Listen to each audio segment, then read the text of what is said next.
Greetings! Anton here with a 2025 roadmap video for hot dogs, horseshoes, and hand grenades. Not going to do a sound check because I really don't want to put any holes in my ceiling. So let's just go ahead and jump into what we're talking about today. So what we're going to be covering is three categories of things. Basically, we're going to talk a little bit about how 2024 went and how much of the sort of broad strokes things I ended up getting done that I wanted to. Always happens to me. I always get some subset of what I planned on, and then new distractions arise, and those new distractions hopefully turn into wonderful new content. We're going to go over the goals for the first part of 2025 for the game, which itself breaks down into sort of three categories. There's system tune-ups that I want to throw myself at. There's some game mode tune-ups, and then there's new content. And then lastly, we're just going to talk a little bit about sort of like the pace of development that you should expect. Some stuff about just my health generally, which ties into how 2024 went, and just some other stuff that I'm doing. So cool. So let's start with 2024. So a bunch of what I had wanted to do last year fell under the umbrella, basically, of finishing various sorts of ideas and bringing up various scenes in the game up to a unified standard where systems all sort of operated evenly across them. And I did get a whole bunch of that done. The sandbox scenes in general were all brought up to, I would say, sort of equivalent functionality for scenario saving, outside of one or two that I do need to just do, like hit some final checkboxes on, meaning that nav mesh was added to all of them. You can spawn SOSIGs in all of them now, and we added a whole bunch of night versions of a whole bunch of those scenes, especially once what was originally supposed to be like maybe a 1 to 2 month sidetrack into night vision land and became like a 6 month sidetrack into night vision and thermal land. So the sandbox scenes, were upgraded to work with all of that stuff. In addition to that, a couple game modes were also given some tweaks. I would say that the conversion of elements into the game to fully operate with night vision and thermal stuff is like 85 to 90% complete. There's still some stuff that I need to do to finish proper thermal like detection and rendering. A couple things that glow that shouldn't, and a couple things that don't glow that should, especially that are specific to certain game modes that are still on my to-do list. So, and obviously, like, basically, I would say at least the second half of last year didn't go quite to plan insofar as everything related to the night vision and thermal systems, which, once again, I love everything that we did there, especially that sort of grew out of the scope functionality, making long distance shooting something that became really like a first class feature of the game. It's super central to what people enjoy doing in H3. And so all of that time in retrospect, I feel, was well spent. And because of it, like, H3 has, just about as realistic of an implementation of many of those things that you will find in a video game. And they're deeply pleasurable, and it's made any mode that interfaces with long range shooting so much more viable and so much more interesting and deep as a result. Obviously, other things that I had planned didn't get done as a result of that, but I mean, that has always been H3. Improvisational, open development. I have always followed what seems to be interesting and what's working well in the moment. And I'm sure that will never really change. In terms of what I want to get into for the beginning of this year, let's first talk about system tune-ups. So, as I mentioned, there's the thermal rendering stuff I need to finish. There's a bunch of stuff related to serialization that needs to be completed and or tuned up. There's some major bug fixes related to, like, containers that someone in the community actually found the root of the bug and posted a fix, and I just haven't gotten around to implementing it. So that's on my to-do list. to do. There's a whole bunch of things related to attachments that don't serialize down a whole bunch of their settings. So right now, if you put a scope onto a gun, you put a muzzle attachment that changes its point of aim, you zero that scope to adjust to that point of aim shift, and then you save that gun, it doesn't actually save any of your scope settings. So that's on the to-do list of things to fix. And along that, while I'm doing that, I'm going to do the serialization fixes for our other attachments that have substate that should be saved.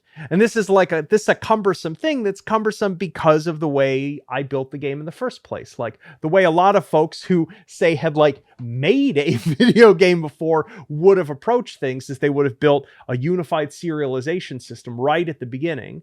And then as they built, 9.5 years of content or whatever on top of it, they would have made each time as they built that stuff, they would have integrated it with that system. So those things saved and loaded. H3 didn't have anything approaching a save system for years after its existence. And so every time I want to save something like scope settings, I essentially have to write that manually, oftentimes idiosyncratically for each thing. It's just the way it works, but I am going to get to a bunch of it. Beyond that, there's some stuff with the ammo boxes that needs to actually be completed. My API isn't 100% set for that. I've told a couple modders to like hold back before you build on top of it, just because I want to make a couple changes still.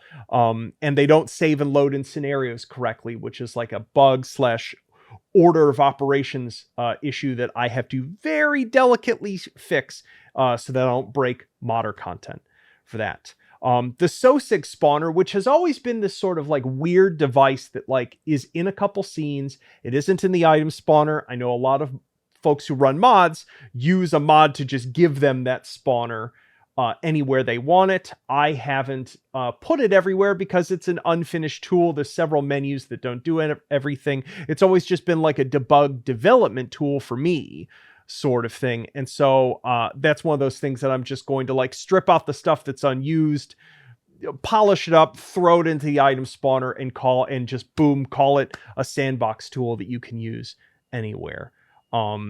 Check SOSIG spawner. And yes, and then the Spectator panel, which I've been saying probably for over a year that I wanted to go in and fix / modify. There's some missing outfits from it. The way that the interface works, it doesn't save any of your settings. So that's one of those things. I'm probably not going to try to get into like a big extensive rework on it, but I'm just going to polish it up. And you should really take that as the philosophy that I'm going to try to hold to this year with all of this, is that every single one of the things that I just talked about here, you could approach this as a developer / designer in one of two very different ways. You could use it as an opportunity to like try a whole bunch of new ideas and build this big, extensive, sprawling thing. And suddenly we've spent 2 to 3 months working on this thing. Or you could approach it with a narrow scope of coming in and being like, I'm going to fix everything that's broken. I'm going to make sure that established features are conceptually coherent, and otherwise try to keep the given object or feature or idea at its current scope and just get it fixed, get it working, and ship it. And that is what I'm going to try to apply that level of restraint to as many of these things as possible so that I can just mark them off as done and move on to other things. And that in a really big way is what it's the philosophy underpinning all of this is moving towards what we here at Rust have jokingly called extremely late access, which is what the 1.0ification of H3 will essentially be. At some point. I don't have a schedule for exactly when that will be, but it's that the whole idea here is just trying to find the little holes of inexplicably unfinished things in largely finished systems and ideas, and just trying to put the spackle in in those gaps, so that things aren't just like left dangling in ways that are confusing when you go to use them. So yeah, so those are our system tune-ups. When it comes to like game mode tune-ups, as I said, last year I got to most of I knew there were sort of two sides to this. If I gotta do that with all the sandbox stuff and then go and fix a bunch of things in the more complete idiosyncratic modes. Sandbox stuff is done. Now to do the modes. So an example of this is like Worst World. When Worst World was built, there weren't very many Wild West guns in the game. And so those little equipment plinths at the beginning basically gave you a selection of everything there was to shoot for the most part. That's no longer the case. There's now a lot more equipment that is appropriate to that era. And Worst World is no longer serving as like really a structured onboarding to the game the way it used to. And so even having a whole bunch of like tutorial plinths with their like outdated controls, you know, because it was Rift and Vive back when that was done, that should all be sort of replaced and restructured in a way that is more like introducing you to a couple different types of weapons, and then sort of giving you like maybe like a little jump list of things to spawn, as well as putting, I can't actually remember off the top of my head if the mode gives you access to the item spawner when you complete it or not. I'll have to go back in and check actually, but doing something along that lines. And then when it comes to Return of the Rotwieners, I know I've definitely introduced a couple bugs working on various systems into that. So I need to do a little more extensive, making sure that all the little changes I've done to SOSIGs over the past year or two and AI perception systems, IFF stuff isn't causing things to misbehave in that mode, but also stuff that has been added to the game naturally would fit very well in that mode, like ammo boxes. That's perfect for a context like that. So even though Return of the Rotwieners scope-wise is done, I want to go in and sort of tactically see if I can improve a couple things quality of life with it, make sure that everything that is interesting and relevant equipment can spawn in that mode and is accessible to you in some way, and see if there aren't any low-hanging fruit ways that I can, you know, make things a little less glitchy or run a little better here and there with it.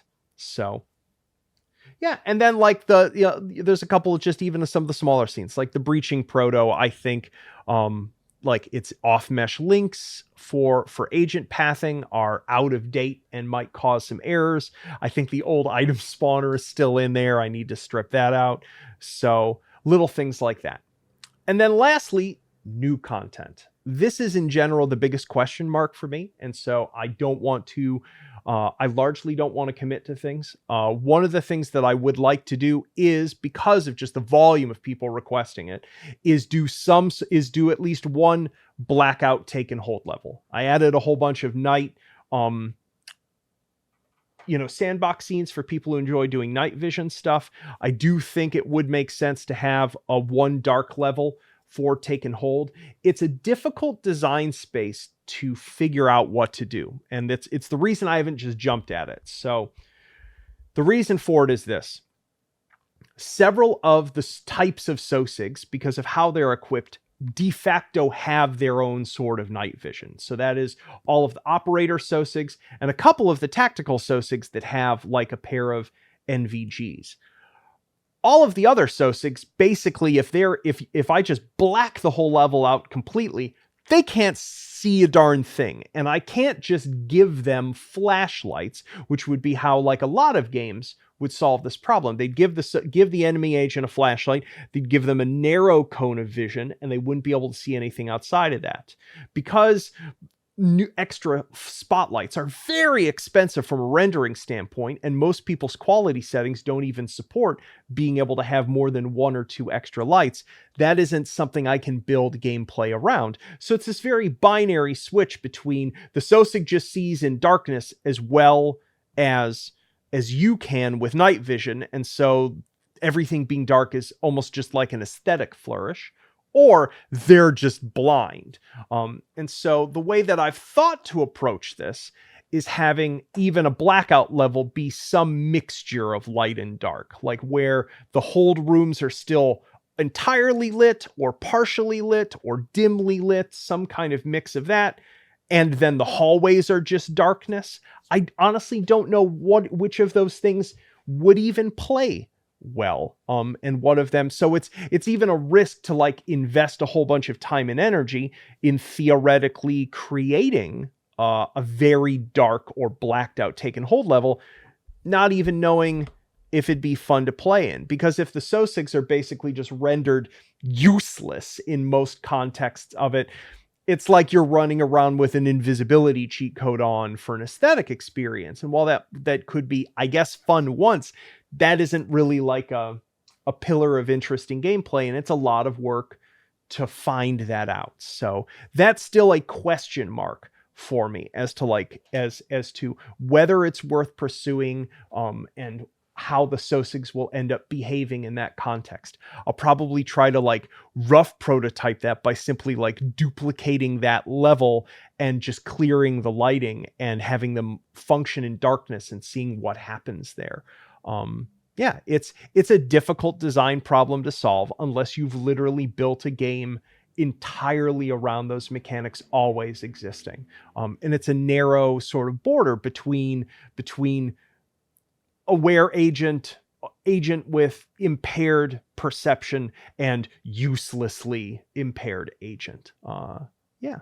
So as for other sorts of things, I mean, when it comes to game modes, the sheer number of them that I have done prototypes of, talked about in the past, is pretty extensive. I know a whole bunch of you watching this roadmap video are like, when's he going to talk about Contract Griller? It's sort of the elephant in the room. And it's not a topic that I have an answer for yet. A whole bunch of folks tend to be like, so what's the latest on Contract Griller? And the answer is, I haven't worked on it really in any capacity since I did a series of videos last year. Part of that is just because of the fact that I got distracted with, or rather just reprioritized to other sides of the application. And part of it is because of the fact that I ran into certain design brick walls with it. To talk about the mode generally and talk about why, like when I tend to work on prototypes, I tend to I work on something while decisions tend to answer themselves, or design problems tend to naturally solve themselves in context while working with things. And then I tend to stop working on a prototype the moment I hit a stage in the design where it no longer is really obvious what the next sort of direction to go with something is, or when problems stop solving themselves. With the Contract Griller prototype, I ran into the same problem that I have run into with a whole bunch of my, call them pseudo open world designs or highly procedurally generated designs, which is that I will generally create a bunch of systems, layer cake them on each other, be like, okay, hopefully this produces interesting and useful emergence of procedural spawning and procedural challenge and procedural equipment and those sorts of very loose constraints on the player. And sometimes that sums together into something that feels very natural. And then sometimes you run into a design brick wall. Like, how am I defining a difficulty curve? Like, if I can't count, in the case of Contract Griller, I was running into a problem of, okay, at any given moment, I can't count on knowing what the player is equipped with at all. How much resources they really have in a given curve. And so how do I define like a ladder or progression of challenges that are both not too easy as to be pointless, or not too hard as to be unduly frustrating in a situation with like equipment permadeath? There are probably design answers to all of those things, but there wasn't an obvious next place to go with that experimentation, and it was right at a moment where I had other things to work on, so I prioritized work on things that had more concrete answers. So this is all to say, I don't know when and if I'm going to return to that vertical as a game idea, or whether I will do what I've done in the past, which is cannibalize ideas and systems out of it and then reformulate that into something else. And I guess I want to just say, because this isn't necessary, if you haven't worked on games, you might not know that this is not an unusual part of the process. This is just part of the process that usually isn't exposed to people at all. Like, I have always worked on H3 in this very open development way. And what that means is that you will end up as a viewer seeing all sorts of rough drafts that pretty much everyone who makes video games goes through, works on for a little while, tries to evaluate, and then often discards. And this is just the nature of almost any creative process. The risk you run when you do things the way that I do, i.e. open development, is that people see part of a creative process, assume because it's functional enough for them to like see a YouTube video of it, that it's way more done and way closer to actually playable than it is. And then they get confused when they're like, I don't understand. You had that thing. I could have played that. Why can't you just release that? That looks really close. They see something and they're like, oh, that's 40% done when it's actually 5% done. And that's the case with a lot of the prototypes that I've even showed you folks or talked about over the years, is that they are way, way, way, way, way less done than you think they are. And in terms of real man months of effort, way further away from even being a beta testable thing. And so yeah, I don't know if I have an overall thesis to everything that I just rambled through there. But it's just to say that a whole bunch of the stuff that I decided to take a risk in showing you folks something that was way less done even than normally when I've shown off things I've worked on in H3. And it did partially backfire in that there was some context loss where certain people, either from seeing a video in the middle of that experimentation or not seeing certain conversations, were like, oh, there's this game mode, Contract Griller, and it's almost ready to play and it's definitely coming, when none of that is true. It remains a prototype that I worked on for a period of time. It has some interesting ideas. It has some systems that I've enjoyed working on, but is very far away from even being something you could consider a cohesive game mode, with some major design questions present in it. And I still don't know whether it will become anything. So I know that isn't the most satisfying answer for a whole bunch of you folks, but it's the only one I have in regards to it. So where does that leave us in terms of what is going on next and now? As I said, I want to start with some very, very tangible stuff for the game. I always like to get back into just a regular new year by just like knocking some stuff off the wall that's fairly fast to execute, and solve some very tangible quality of life problems. So that's what you should probably expect from me for the next couple weeks, is just a lot of bug fixes, a lot of system tweaks, and some quality of life stuff. And we will slowly grow from there based upon how much energy I have to work on things. As I said at the beginning of this, the sort of third category here is like pace of development and my health. So as many of you know, the end of 2024 went nothing like I expected it to. I had wanted to do a Meatmas calendar, and then back to back, I suffered a major injury that has like mostly resolved itself at this point, or at least resolved itself as much as it is probably going to, related to numbness in this hand.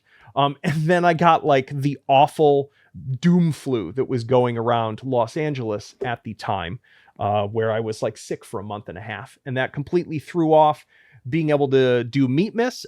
In a way, it was sort of a blessing in disguise, because it made me pivot away from doing just this high volume of very serial content into like, maybe I'll do a little game mode. And as I got better for being sick, that grew a little bit and Bullshoot came out of it. And I honestly love that mode and what came out of it more than anything I've done in the game for quite some time. I learned a ton from it.